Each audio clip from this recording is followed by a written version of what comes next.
150 years of the Civil War that occurred 150 years ago, beginning in 2011 of this year. And of course, Dr. Lovett, I think the last time we promised that we'd give you an opportunity to talk about the war itself. As I think you've indicated earlier, that many of our young people are not familiar with some of the great events that occurred in that war between 1861 and 1865. And so perhaps during this next 8 minutes, you could sort of highlight some of those events and tell why the war itself was significant. Well, the war really begins with the election of Abraham Lincoln in November of 1860. And December of 1860, when the Electoral College confirmed that Lincoln was the winner, South Carolina called for slave states to leave the Union. And South Carolina, Mississippi, and about 4 of the states had left the Union by February 1861.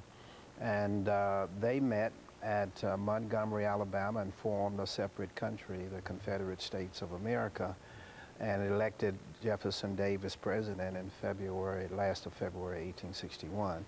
Tennessee joined that rebellion in May of 1861 and joined the Confederacy in June of 1861.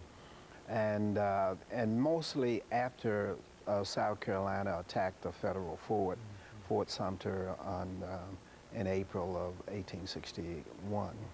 And Lincoln called for volunteers on the 15th of April to put down the rebellion and keep the Union together. As the war went on, of course, the major issue that had been an issue since the Constitutional Convention of 1787, slavery, of course, came to the forefront. And by 1862, Lincoln and Congress were convinced that they had to deal with that issue to save the Union. So in 1862, they declared slavery abolished in Washington, D.C., the nation's capital. They had the power to do that.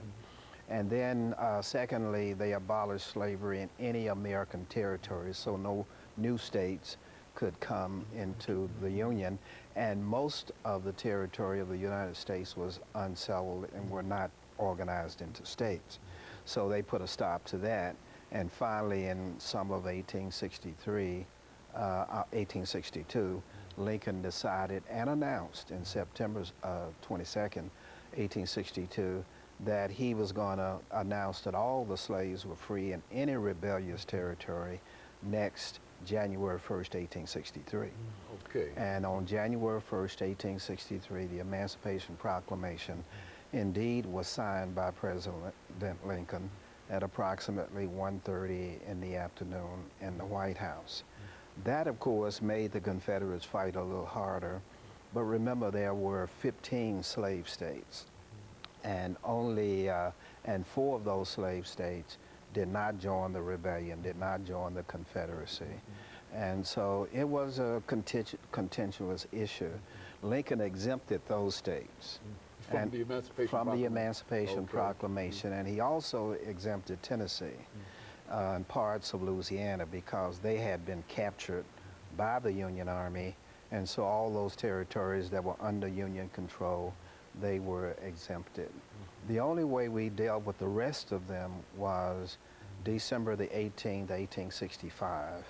The 13th Amendment to the Constitution was finally approved by 3/5 of all the states, except 4 states that refused to ratify it, including the state of Mississippi, which finally ratified it, believe it or not, the 13th Amendment that abolished slavery.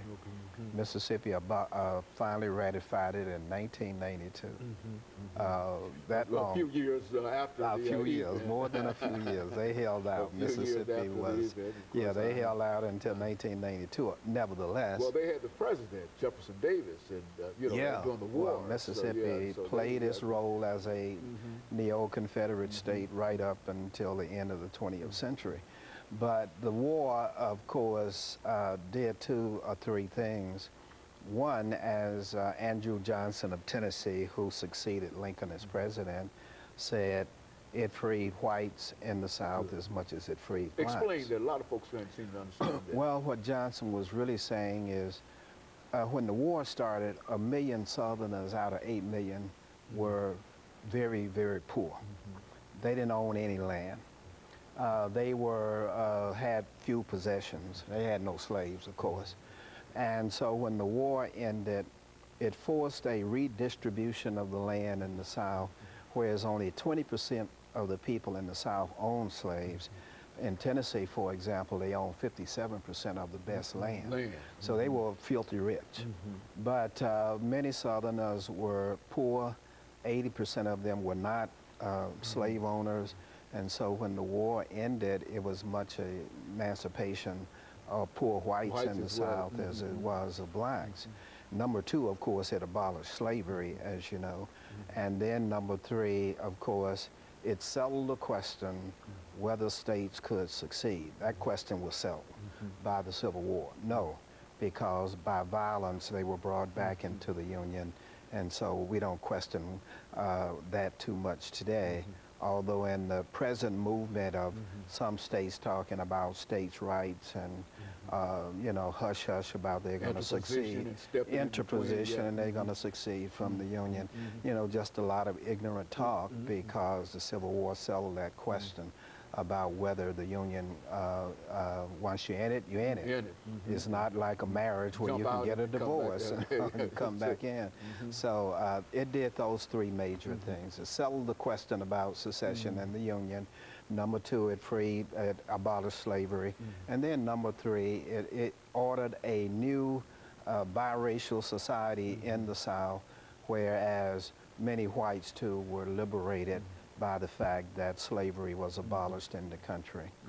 And so, Dr. Lovett, as we come up to this second commercial, we can really say that the Emancipation Proclamation, as you indicated, not only liberated Africans and eventually the 13th Amendment, not only, but it also liberated a large number of whites as well. That's correct. So it was really a liberated movement throughout. But now, another thing that will happen in reference to this, when you talk about the commemoration, is to deal with those efforts on the part of some whites in the South to simply push Africans back into slavery and to deny some of the rights that they had received during the 13th, 14th, and 15th Amendment. Then we'll talk about the commemoration itself.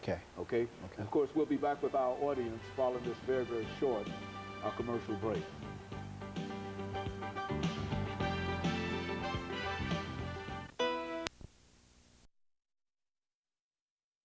The guest is Dr.